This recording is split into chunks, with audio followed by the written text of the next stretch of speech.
Bertemu dengan seseorang yang tepat atau bertemu dengan kata-kata yang tepat mungkin akan menemukan kita dengan titik perubahan di dalam diri kita. Dari mana maulah ke mana, sayang Cik Mamat menjual padi. Hai, Assalamualaikum warahmatullahi wabarakatuh. Alhamdulillah kita berjumpa lagi di saluran YouTube Nur Samira Samsudin. Hari ini saya ingin berkongsi dengan anda sebuah cerita buku yang berjudul Budak Beca, tulisan Pak Saku atau Ishak Haji Muhammad. Cerita ini berlatar belakangkan zaman sebelum merdeka dan watak utama di dalam cerita ini dikenali sebagai Mamat Merdeka. Mamat Merdeka merupakan seorang SC iaitu Special Constable atau mata-mata khas. Selama 7 tahun dia berkhidmat sebagai mata-mata khas dan ditugaskan di negeri Terengganu. Dan selama 7 tahun itu dia merasakan azab menjadi mata-mata khas. Dan sebaik dia berhenti daripada menjadi mata-mata khas, dia rasa bahawa dirinya telah merdeka. Dia bebas. Duit simpanannya sebanyak 2,000 itu dibelanjakan, iaitu dia gunakan untuk berjoli tanpa memikirkan masa akan datang. Bila duit itu dah habis, dia boleh bekerja sebab dia masih muda. Itu pada fikiran dia. Tetapi pemikiran Mamat Merdeka ini berubah dan diri dia juga berubah. Dia telah melalui satu titik perubahan apabila dia bertemu dengan Embong, seorang budak beca. Embong ni memanggil Mamat sebagai encik sebagai menghormati profesi Mamat yang dahulu, iaitu mata-mata khas. Dan Embong ni dia menyuntik kata-kata melalui kisah-kisahnya kepada Mamat Merdeka ini. Embong ini telah menceritakan bahawa pada suatu waktu dulu dia juga seperti Mamat, masih sihat, masih kuat. Tetapi dia mulai insaf apabila dia diserang penyakit batu karang, yang mana dia menderita dengan tak boleh bekerja, lepas tu tak ada keuangan untuk membiayai perubatan dia, sehinggalah dia membuat rawatan tradisional dan dia sembuh. Dan sejak itu dia terfikir untuk mengumpul duit untuk membina satu kehidupan, bukan nak cari duit untuk kaya raya, tetapi untuk masa akan datang, iaitu apabila dia dah tak berdaya lagi, dia dah tak ada tenaga muda tu lagi.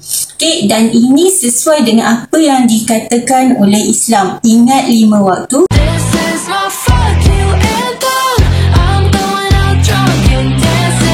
Sebelum tiba 5 waktu. Mamat Merdeka ni bila dia dengar kisah Embong ni, dia terjentik hati dia. Dia terfikir bagaimana kalau dia tiba-tiba dapat penyakit dan dia tak mampu untuk bekerja sebagaimana yang dibayangkan apabila duitnya dah habis. Jadi dia rasa takut.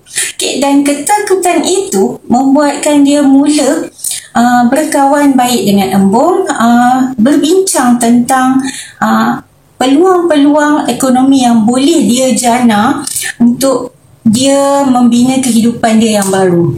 Dan titik perubahannya juga bertambah besar apabila dia bertemu dengan seorang lagi watak, iaitu Mustafa.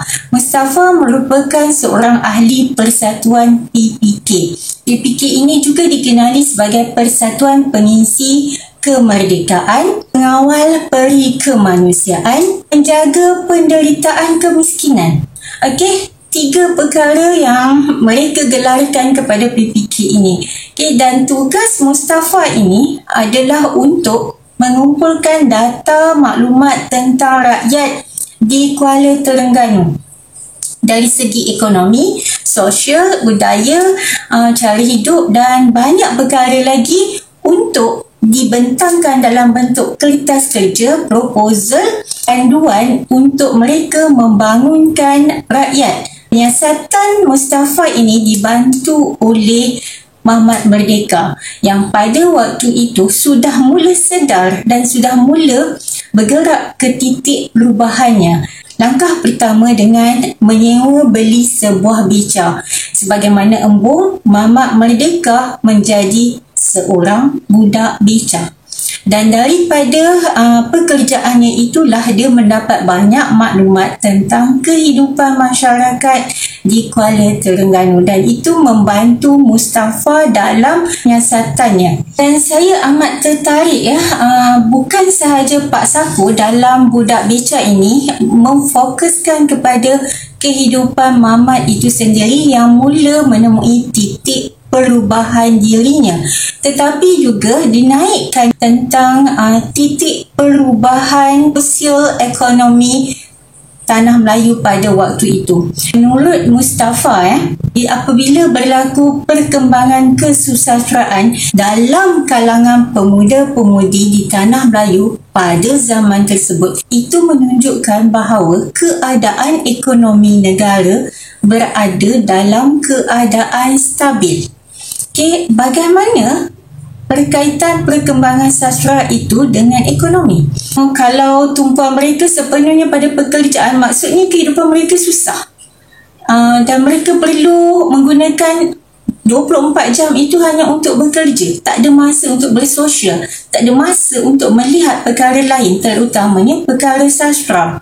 Okay, tetapi bila ada satu masa kita melihat bahawa masyarakat kita punya ruang untuk menceburkan diri dalam satu-satu bidang yang mereka minat, contohnya bidang kesusastraan yang semakin berkembang dari semasa ke semasa.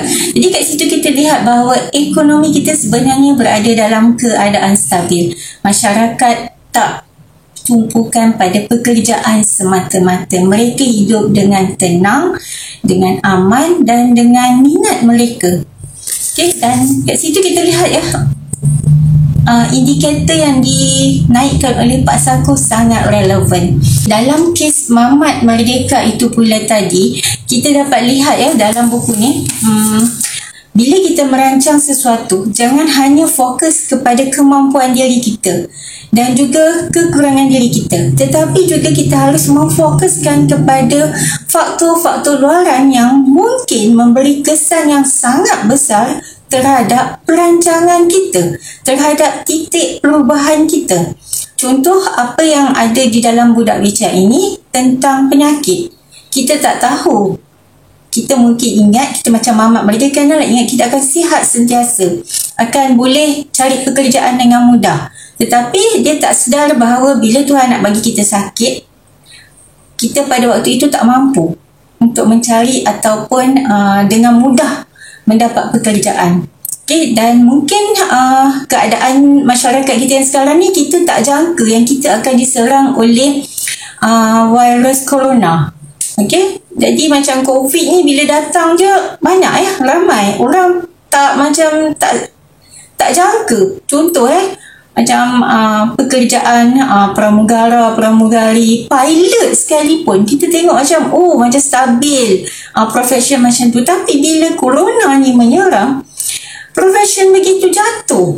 Okay, mereka dah tak boleh fly. Jadi kerjaya mereka terganggu, kewangan mereka terganggu, sehingga mereka terpaksa memikirkan bagaimana untuk survive. Jadi kita kena fikir kemungkinan-kemungkinan yang buruk selain daripada kemungkinan atau peluang atau opportunity. Pada satu-satu masa kita kena membuat jangkaan-jangkaan yang positif dan juga negatif sebelum kita merangka keuangan kita atau kehidupan kita. Dan titik perubahan kita mungkin dibantu oleh pertemuan kita dengan seseorang yang membuka minda kita, juga dengan kata-kata yang mungkin menjentik hati kita. Jadi apakah titik perubahan anda, dan siapakah atau kata-kata apakah yang membuatkan anda berubah? Kongsikan. Sekian, Assalamualaikum warahmatullahi wabarakatuh.